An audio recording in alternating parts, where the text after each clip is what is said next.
Hello everyone, as the dates for the UPSC Prelims 2024 has been changed and has been shifted from 26th of May to 16th of June. So the extra time that you people have got, so this time is not to relax and waste. It is time that you even do revision with more intensity and revise even at a more faster pace. So with this, we have come up with the Target UPSC 2024 Prelims series.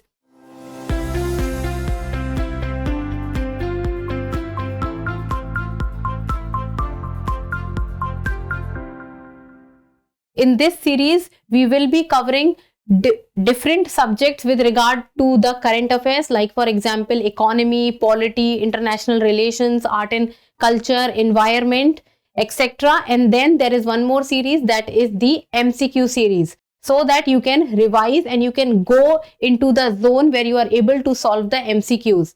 And every single day, that is the 7 days in a week, we will be coming in front of you so that you people can revise at a faster pace with us. So that is current affairs section, we will be coming up at 1 p.m. daily, and then the MCQ series we will be coming up at 9 p.m. on daily basis. So that's all, and in today's episode we will be covering the topic of economy. So hello everyone, and welcome to the Target UPSC Prelims 2024 series. I am Aisha, and in today's episode we will be covering the subject economy. So this is episode 1 of economy. So let's begin. So for the first topic that we will be discussing is the e-invoicing and curbing tax evasion. So why was it in news? So the government has lowered the threshold for businesses to generate e-invoice for business to business transactions from rupees 10 crore to rupees 5 crore. And why it has been done? The aim is to curb tax evasion and increase compliance under the goods and services tax regime. So first of all, what is business to business transaction? It means that the transaction has been done from one business to another business, because there is one more term that you will see in news, that is, one is B2B and second is B2C. So B2B is business to business, while B2C is business to customer. So this is with regard to B2B. So the threshold for the business to generate e-invoice has been lowered down, and it has been lowered down from rupees 10 crore to rupees 5 crore. And what is the aim? Is to curb tax evasion. So whatever the tax evasion that people were doing, to put a check on it, it has been done with this aim. Now what is e-invoicing under GST? So what is e-invoicing? E-invoicing is a system where B2B, that is business to business invoices and some other documents, are electronically authenticated. It means that they are checked, their credibility, dates, details are checked and authenticated electronically, that is E, by the GSTN, and GSTN is the Goods and Services Tax Network for further use on the GST portal. And all this is done on the portal, that is the GST portal. So basically you have to remember that electronic authentication is being done under e-invoicing. Then e-invoicing involves submitting already generated standard invoices on a common e-invoice portal, automating reporting with a one-time input of invoice details. So already generated, it means that the invoices which are already generated, the upcoming, not the upcoming invoices, the invoices which have been already generated. Then an identification number is issued against every invoice by the invoice registration portal. So this identification number is what separates one from the other. So the identification number is generated, and this becomes important for any kind of further use also, and to identify and distinguish one from the other. Then it transfers the invoice information in real time to the GST portal and the eBay bill portal. So both the GST portal and the eBay bill portal receives the real time information with regard to the identification number. Real time information means then and there only. Then the eBay bill. Now what is the e-Bay bill? So e-Bay bill is a compliance mechanism wherein by way of a digital interface, the person causing the movement of goods upload. See, what if this is like, this is one state, this is second state, this is one, this is second, and if the movement of goods is taking place from one state to another state, now what happens is that there are borders. Every state has its own border, and then the border, at the border the checks are being put up. So the movement of goods cannot take place just like that.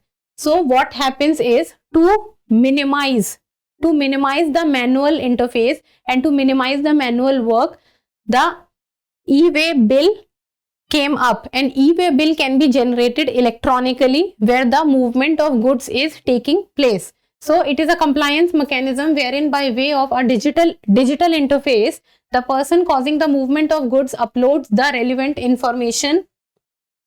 So whoever is causing the movement of goods from one place to another place, relevant information is uploaded prior to the commencement of the movement of goods and generates an e-Way bill on the GST portal. So the e-Way bill is generated on the GST portal before the start of the journey, and therefore facilitating faster movements of goods, because that is where through the e-Way bill the movement becomes easy at the checks to the other border states also. Then this eliminates manual data entry while filing returns and generating e-Way bills. Now manual data entry is also reduced, and at the border movement, the movement also becomes smooth because of the generation of the e-bill, and because of the generation of the e-bill, transparency is also becomes easy, and transparency is maintained because everything is at the digital platform. Then what is the significance of it? With a uniform invoicing system, the tax authorities are able to pre-populate the return and reduce the reconciliation issues. Now as the uniform invoicing system, it means that for everyone it would be same. So the uniform invoicing system would be there. So the returns can be filed at a faster pace, and the reconciliation issues will be reduced, because when everything will be done in a faster manner, and then digitally everything will be done. Firstly, the manual interference would be less, and then secondly, if everything is digitally, then the transparency is there, and the objective nature is also preferred. With a high number of cases involving fake invoices and fraud availment of input tax credit. Now this is a problem which is coming up, that the fake invoices are being generated by the people so that they can generate the e-Bay bill. So fake invoices is being generated by the people for the movement of the goods. Now this is a point which needs to be looked into, and it is being looked into. Then the GST authorities have pushed for implementation of this e-invoicing system, which is expected to help to curb the actions of tax evaders. So tax evaders needs to be found, and tax evasion, the problem of tax evasion needs to be sorted out, because through the process of movement of goods from one place to another place, specifically at the border points, at the checkpoints, this is where the problem was mostly happening, and this was also leading to a lot of cases of corruption also. So tax evaders and tax evasion problem also needs to be sorted.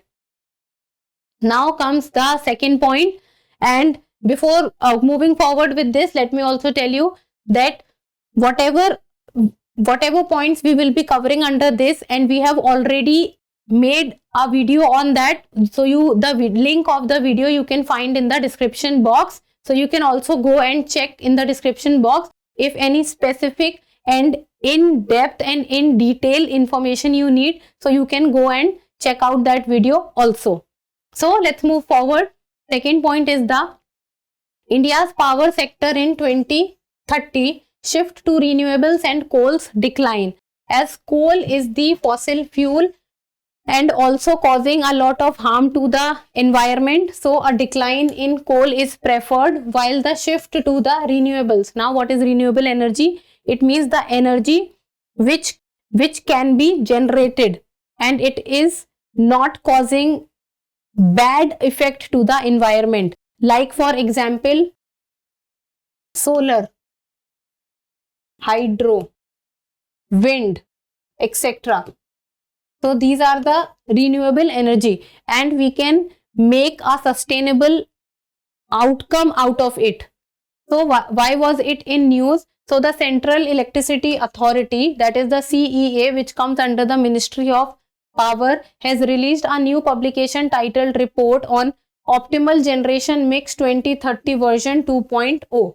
So optimal generation mix 2030, and who has released it? That is the Central Electricity Authority, comes under the Ministry of Power. Many a times this can also be asked.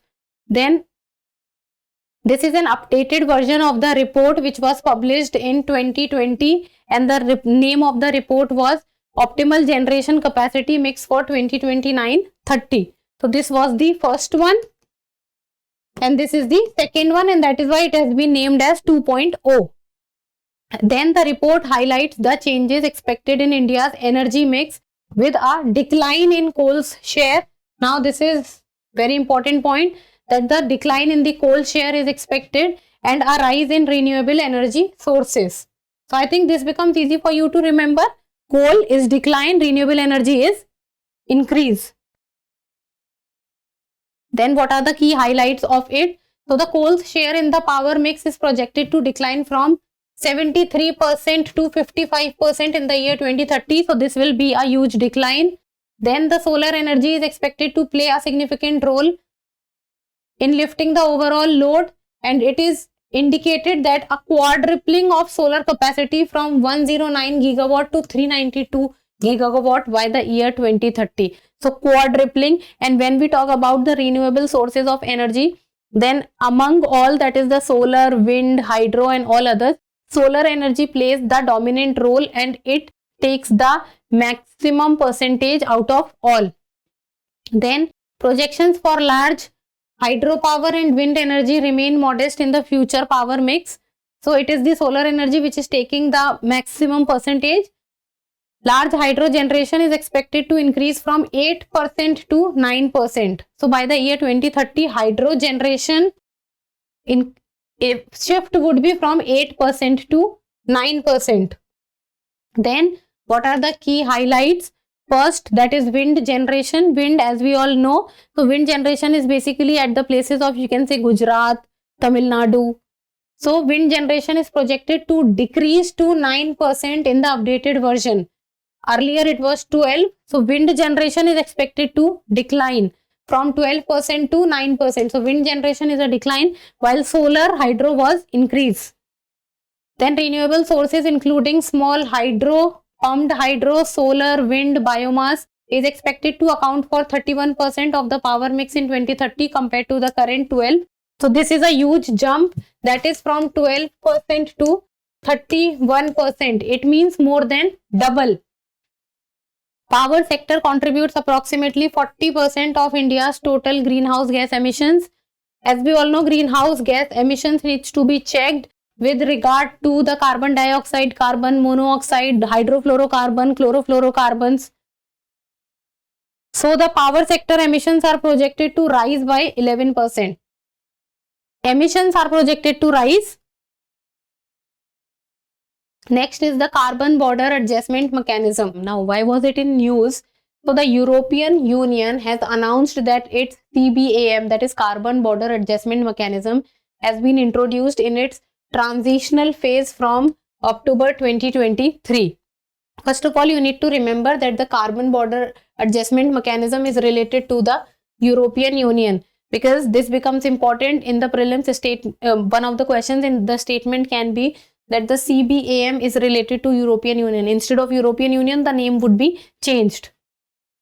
Then it will levy a carbon tax on imports of products made from the processes which are not environmentally sustainable or non-green.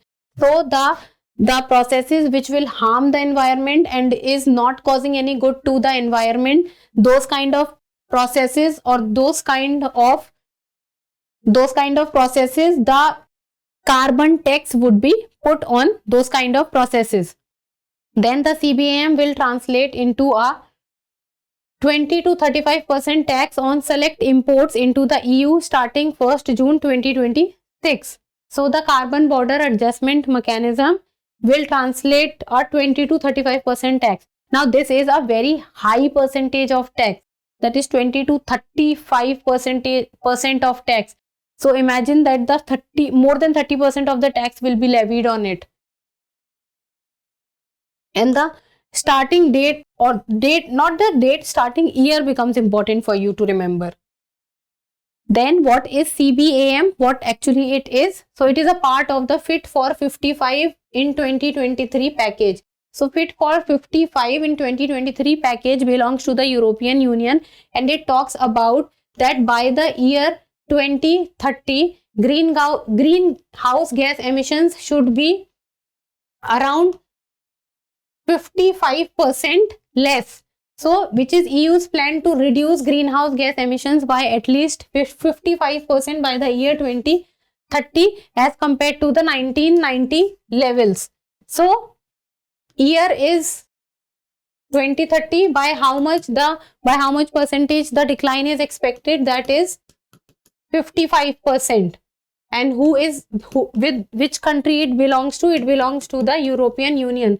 And European Union is a group of countries under which many countries come. There are around 27-28 countries under European Union. So this is the Fit for 55 in 2030 package. And the CBAM is a policy tool which is aimed at reducing the carbon emissions.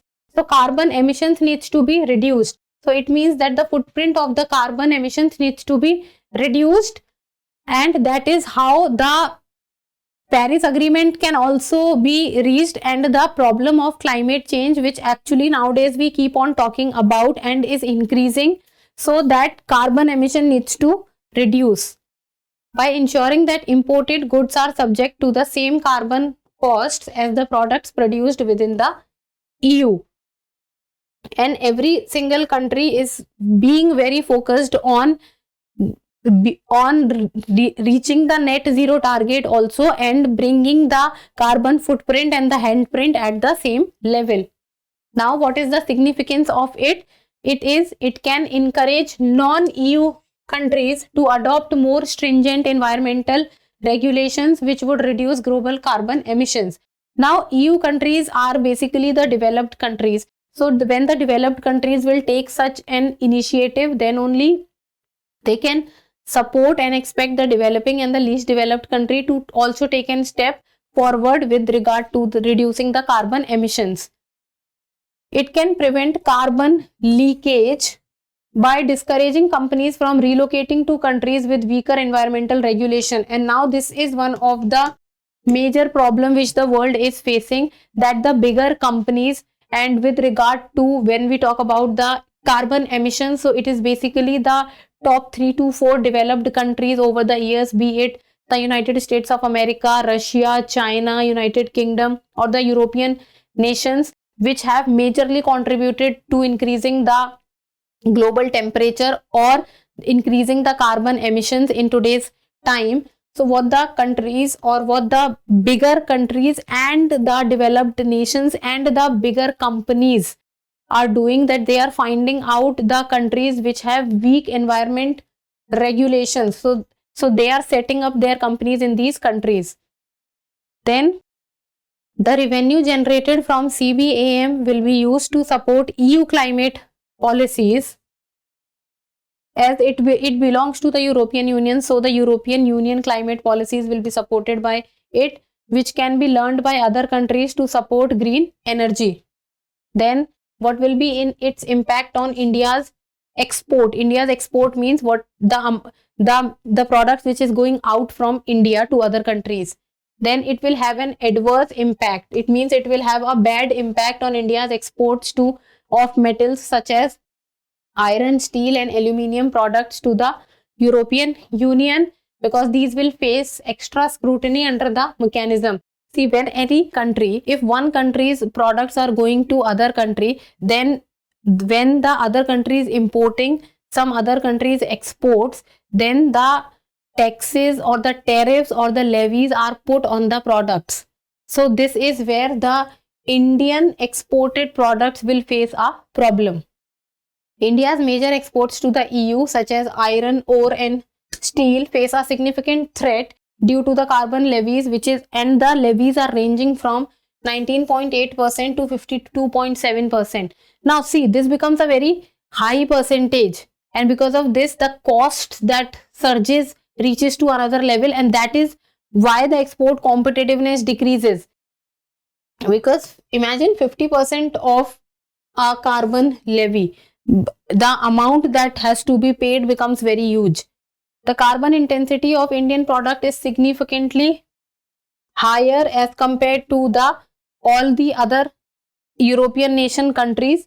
So the carbon intensity, because it will be higher, so the tax levied will also be higher.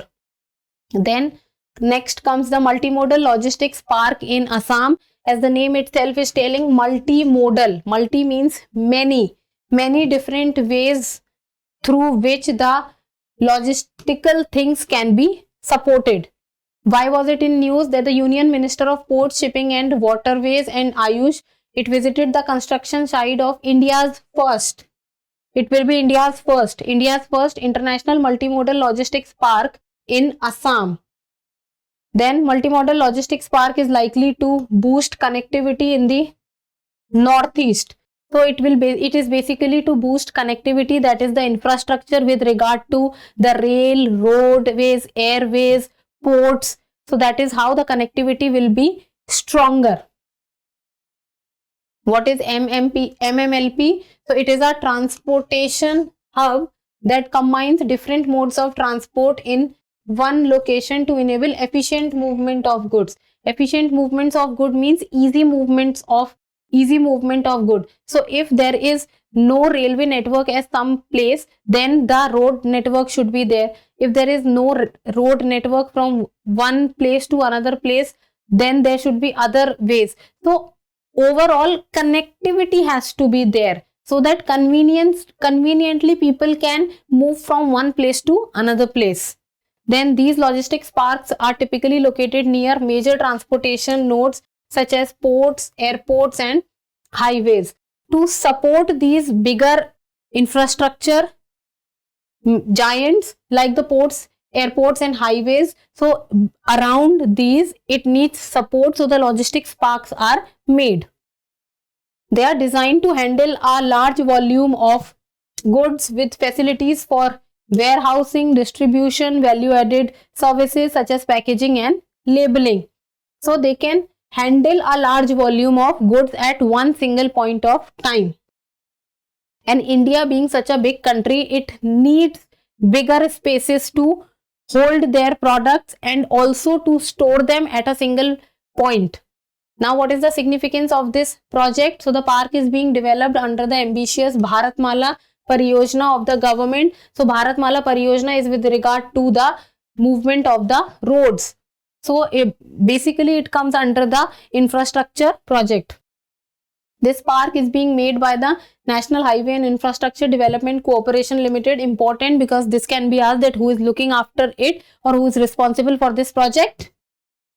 Then the park will be connected to road, rail, air and waterways. You should know one example of it. It is being developed in 317-acre land along with the Brahmaputra river, as it is in Assam, and one of the major rivers of the northeast is Brahmaputra. And the project is likely to unlock huge potential for the region along with neighboring countries like Bhutan and Bangladesh. Will also be beneficial for India's neighbors, like you can say Bhutan, Bangladesh, because if the connectivity will be better in India, it will be good for India's neighbors also. Then next comes the anti-competitive practice by big tech companies. Now, why was it in news? Some startups have accused the IAMAI, which is the Internet and Mobile Association of India, of favoring big tech companies over smaller ones, which highlights the issue of anti-competitive practice by big tech companies. So what the big tech companies does is that because they are so huge in size, it is being said that startups are saying that the Internet and Mobile Association of India is favoring these companies instead of the smaller ones. And IAMAI is a not-for-profit industry body. It is registered under the Societies Act 1986. Important point for you to remember that it is registered under which act. It mandates is to expand and enhance the online and mobile value-added services sector. So the online and mobile value-added service sector is what is its main aim. What is big tech? So the term big tech is used to refer to a handful of large, globally significant technology companies such as Facebook, Microsoft, Google, Amazon. These are huge companies. They are the big giants of the technology world. Big tech is better understood as a concept rather than a static set of companies. New companies may enter this category just as existing ones may drop out of it, because they are so huge in size that they have this capacity even to manipulate the laws according to themselves because of their huge nature. And they also provide a huge employability to a large section of the society. What is India's current approach to regulate big tech? So according to the Competition Act of 2002, in India, antitrust issues are governed by the Competition Act 2002 and the CCI checks upon monopolistic practices. So you have to keep in mind that it is the Competition Act and the CCI which keeps a check on these big tech companies. Then what is the role of big techs in India's digital space? So when we talk its role with regard to India's digital space, we have to look into different perspectives. So first one being the revenue source.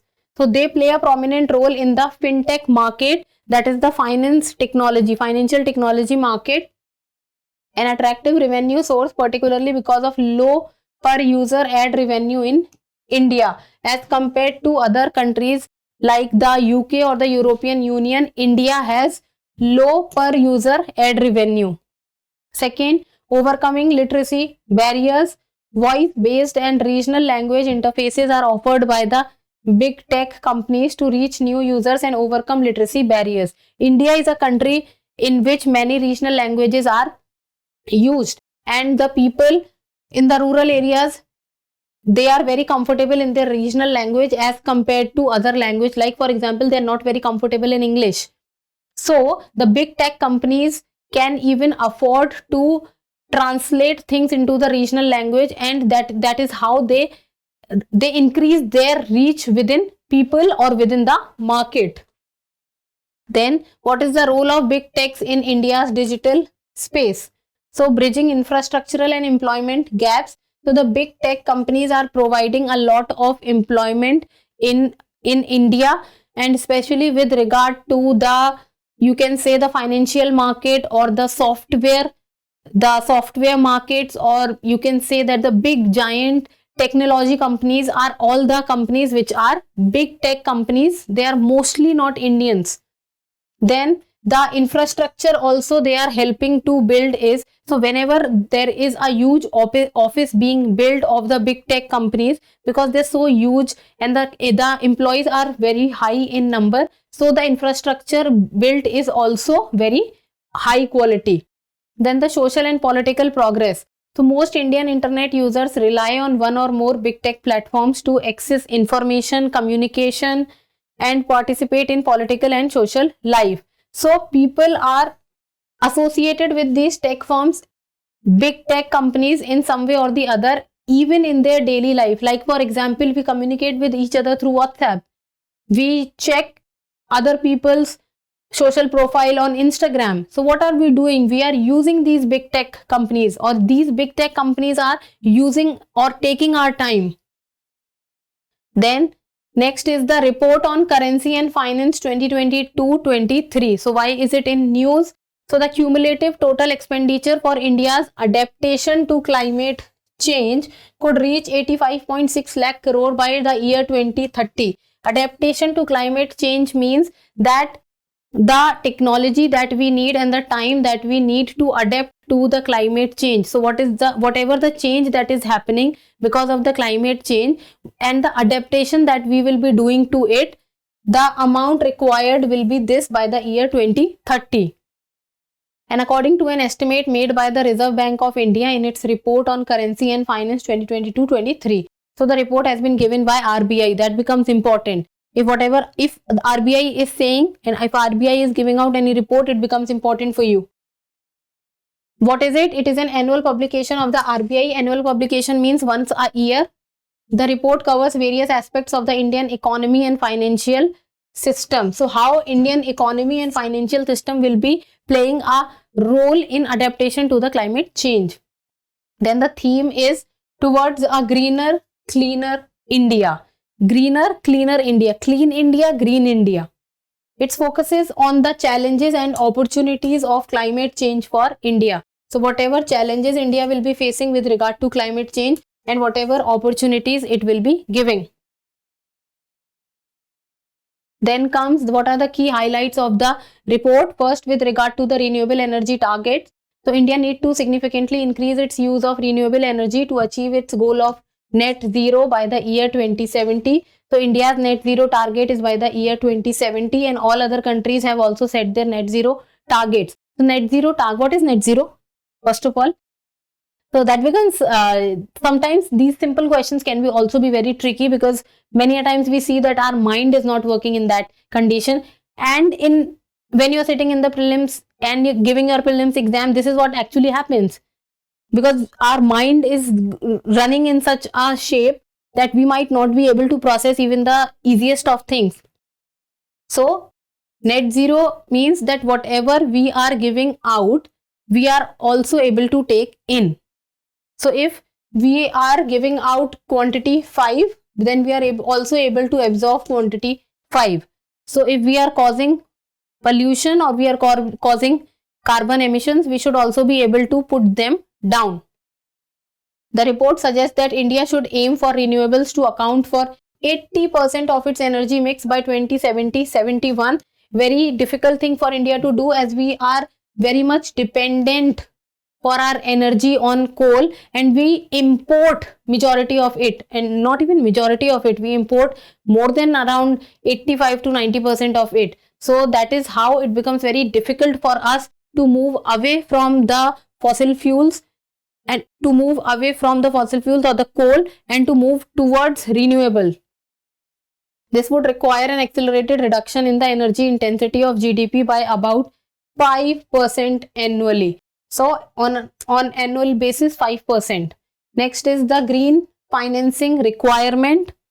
So India's green financing requirement is estimated to be at least 2.5% of GDP annually till 2030. GDP is the gross domestic product, to address the infrastructure gap caused by the climate events. Because of the climate events, infrastructure is also facing a lot of problem. As we see, if glaciers are melting, we see the water level is rising. Now when some things, you can say some dam or some pools are being built, this in earlier time, like you can say that if a pool was built around 25 years old, it was not kept in mind that this would be the pace at which the glaciers will be melting, or this would be the pace at which the water level would be rising. Then the financial system may need to mobilize adequate resources and relocate current resources to contribute effectively to India's net zero target. Now, net zero target, to meet this system, finances is one of the major thing that needs to be looked into, and that is how, and that is when the developed nations plays a major role, because these developed nation will help the developing countries and the least developed countries, because they are the countries who has worked its way and has increased the global temperature and because of which the other least developed and the island countries are also suffering. So the burden should also be put on the developed countries in the end. Then comes the point of policy intervention. The report also highlights the need for a balanced policy intervention to ensure progress across all policy levers, which would enable India to achieve its green transition target by the year 2030 and make the net zero goal by the 2070 attainable. See, net zero target is different and national targets that every country make for themselves is different, and then there are, with regard to agreements and protocols, targets that is different. So you need to be very clear that what target are we talking about, and most important being the net zero target, that is the 2070 year. Then financial risk due to climate change. The public sector banks in India may be more vulnerable to climate related financial risk than private sector banks. So it is the public sector banks in India that will be more prone to the climate sector change. Then comes the policy instruments. So the central banks have several policy instruments at their disposal to influence investment decisions and the allocation of resources and credit to achieve sustainability targets. This includes mandating banks and other financial institutes to consider climate and environmental risks through various regulations. Now banks also need to look into this, because what will happen is that when any company in the future will come to take loan with regard to the climate risk or the environmental factors will play a major role in it, then the banks will have to keep it in check. Then comes the next topic, that is the central counterparties. That is central counterparties. Why is it in news? So the European Securities and Markets Authority, that is the ESMA, the European Union's financial markets regulator, it has de-recognized. So the ESMA, which is European Securities and Market Authorities, it has de-recognized 6 Indian central counterparties. So 6 Indian central counterparties have been de-recognized from April 30, 2023 in accordance with the European Market Infrastructure Regulation. So the name of the 6 CCPs are given. Basically, the name you do not have to remember. What can be asked is that the de-recognition of 6 Indian central counterparties has been done by whom? So you have to remember that is European Securities and Markets Authority. Now what is CCP, that is central counterparties? It is a financial institution that acts as an intermediary between buyers and sellers in various derivatives and equities markets. So see, if there is one buyer and one seller, in between there is an intermediary which is called the CCP. So it is the financial institution which works as an intermediary between the buyer and the seller. And they are structures that help facilitate the clearing and settlement process in financial markets. So between the buyer and the seller, the settlement process, the intermediary helps in settling the matter, so that facilitating the clearing and settlement process is what the CCP looks into.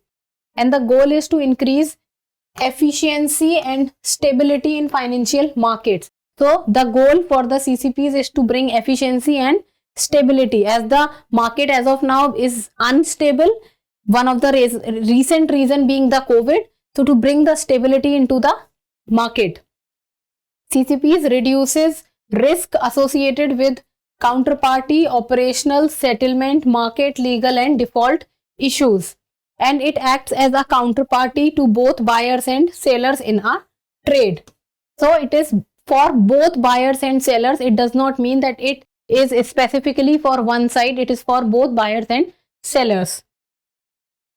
Now what are its functions? So the functions of CCP is clearing and settlement are the two main functions of CCP. Clearing and settlement. Clearing involves validating the details of the trade and ensuring that both parties have sufficient funds to complete the transactions. It means that looking into the thing that both the parties who are sitting on both the sides of the table, whether both of them have clear funds or not. So one is there to buy it, one is there to sell it. Settlement involves the transfer of ownership of the assets or security being traded from the seller to the buyer.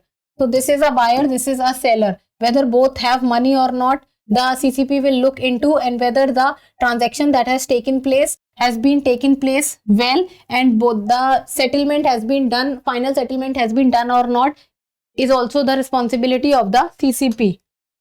Then regulation of CCPs in India, how is it dealt in India is the Reserve Bank of India for CCPs clearing money market instruments and foreign exchange derivatives. So in India, the Reserve Bank of India looks and regulates the CCPs, and a CCP is authorized by the RBI to operate in India under the Payment and Settlement System Act 2007. So it is authorized by the RBI, regulated by the RBI, and it operates in India under the Payment and Settlement System Act of 2007. And SEBI for CCPs clearing securities and commodity derivatives. So the Securities and Exchange Board of India, when it comes to the clearing securities and commodity derivatives, CCP is dealt with the SEBI. Now, why has ESMA de-recognized Indian CCPs? So what is the reason of the de-recognition? So the ESMA de-recognized Indian CCPs due to their failure to meet all EMIR requirements. So the CCPs are not being able to meet the EMIR regulations or guidelines. And then what is EMIR? EMIR is the European Market Infrastructure Regulation. So the European Market Infrastructure Regulation is what the CCPs are not able to meet. And the decision came due to no cooperation arrangements between ESMA and Indian regulators. So the cooperation arrangement has not been made between both the parties, and that is why the de-recognition has been done. And the RBI, SEBI and the International Financial Services Center authorities. So the cooperation agreement has not been done. ESMA wants to supervise these 6 CCPs, and Indian regulators are of the view that since these domestic CCPs operate in India and not in the EU, these entities cannot be subjected to the ESMA regulation. Okay.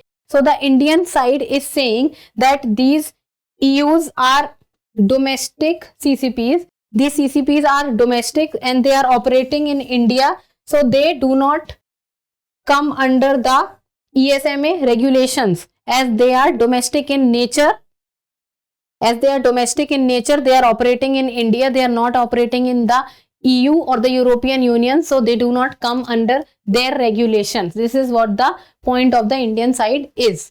So these were the topics that we discussed in today's episode, and it was central counterparties. Then comes the topic of report on currency and finance 2022-23. Then anti-competitive practice by big tech companies. Then multimodal logistics park in Assam. Then came the carbon border adjustment mechanism. Then India's power sector in 2030. Then it was the e-invoicing and curbing tax evasion. So these are the topics that we discussed in the first episode.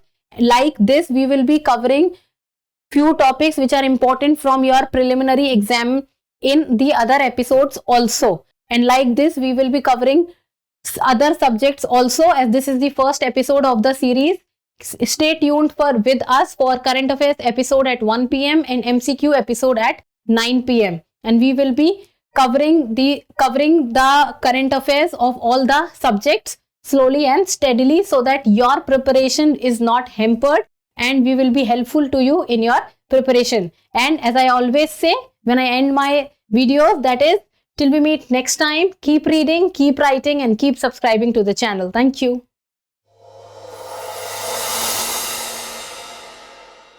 For more informative content, like, share and subscribe, and do not forget to press the bell icon to get the notifications.